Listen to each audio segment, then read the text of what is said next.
true tales to chill your soul. The Mask. Beneath the Water.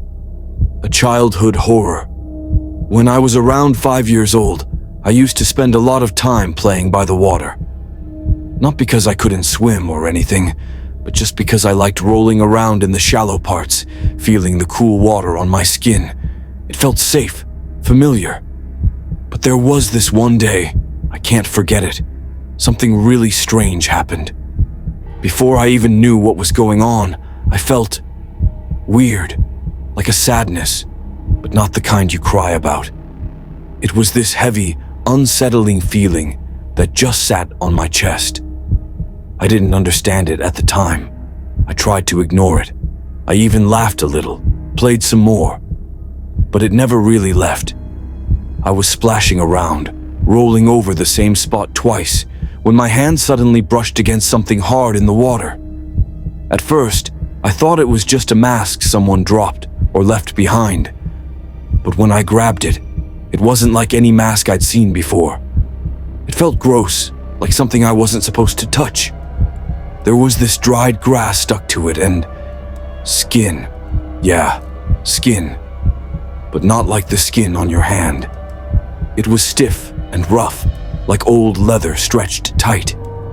And the front looked like someone had carved off the face of a skull and flattened it out, like some sick mask made from bone. I remember my fingers slipping right into the eye holes. It was cold and empty. I wanted to scream or cry, but nothing came out, just this sharp little gasp. I was so scared, confused and sick all at once. Even now, thinking about it makes my skin crawl. That day changed something in me. The water never felt the same after. And that thing I found, it stayed with me, like a dark secret, one I didn't even know how to tell. The black hand on the wall, a family horror.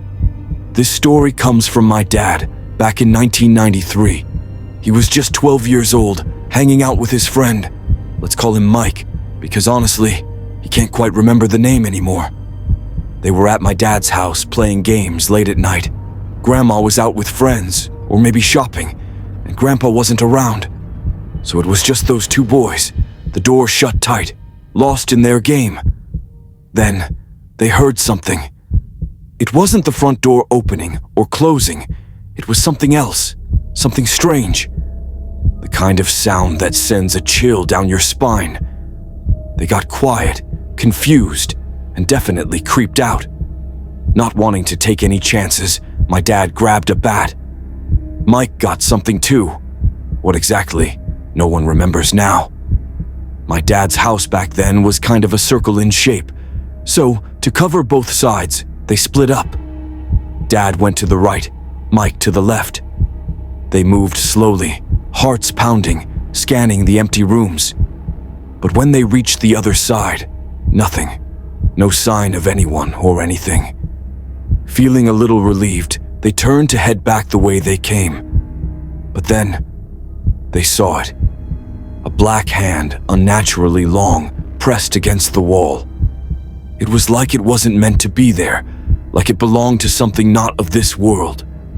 It scratched the wall as it pulled back, leaving behind a mark, sharp, fresh. My dad and Mike didn't stick around to find out more. They ran back to their room, slammed the door, and locked it tight. They stayed like that, frozen, until Grandma came back. When she saw the scratch on the wall, she was furious, angry that my dad had ruined the paint or the wall. They tried to tell her what happened, but she just shook her head, dismissing it as a kid's imagination. But that scratch, it never washed away. The voice at the gate, a true haunting. My dad isn't really one to believe in ghosts or anything like that. He prays for a few seconds each morning before work, but that's about it. This is the only story he ever told me and my brother that made him seriously question what's real. It was a scorching hot afternoon in Puebla, Mexico. My dad had just come back from a work trip, tired and drenched in sweat from the heat. Our house was big, 3 floors, thick brick walls, and surrounded by tall brick fences with a huge green metal sliding gate. The gate was about 15 or 20 feet tall, impossible to climb. Right beside it was a smaller rusty metal door, same color. My dad and grandma had just arrived at the gate, but he didn't have the keys. So he started pounding on that small door, yelling, "Come open the gate!" From somewhere inside the house, my sister's voice answered back, "Wait, I'm coming!" My dad waited, but no one came. He knocked louder, shouted louder, and again the voice echoed back, "Wait, I'm coming!" My grandma looked at him puzzled and said, "What could be taking her so long?" After a while, he called my mom. She was confused and a little shocked when he asked about my sister. Then my mom said, "She's not home. She's with me." Turns out my mom got off work early, picked up my sister from school, and they were out shopping nearby. Dad started running around the property, checking walls and fences for any signs someone might have broken in. No ladders, no ropes, no damage anywhere. Meanwhile, my mom and sister were on their way back, pulling up to the gate as my dad was tearing the house apart, looking for any sign of a stranger. Nothing was missing. No one was found. And then Grandma said something that still makes them all shiver. "If it was a person, how did they sound exactly like your daughter?" They both heard it, clear as day. The voice was unmistakably hers.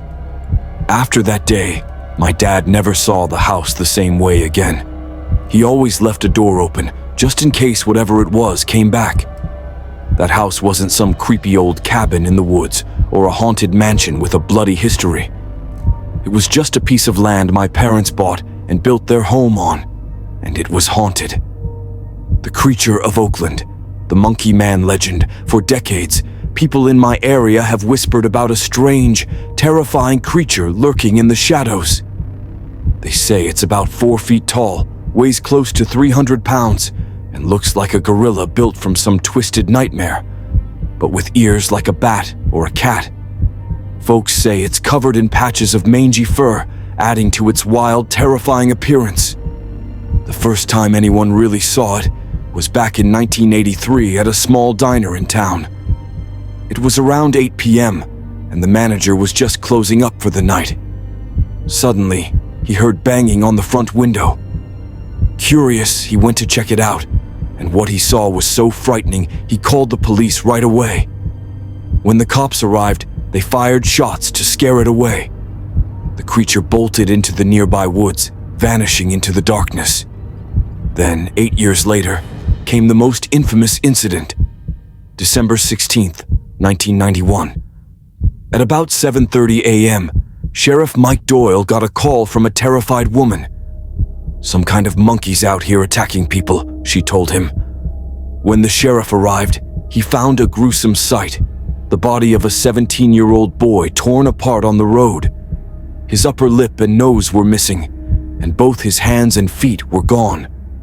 The woman was safely locked in her car, but the horror left a scar on the whole community. To this day, no one knows exactly what this creature is, or if it's still out there. But the stories and sightings keep coming, and the shadow of the Monkey Man haunts Oakland.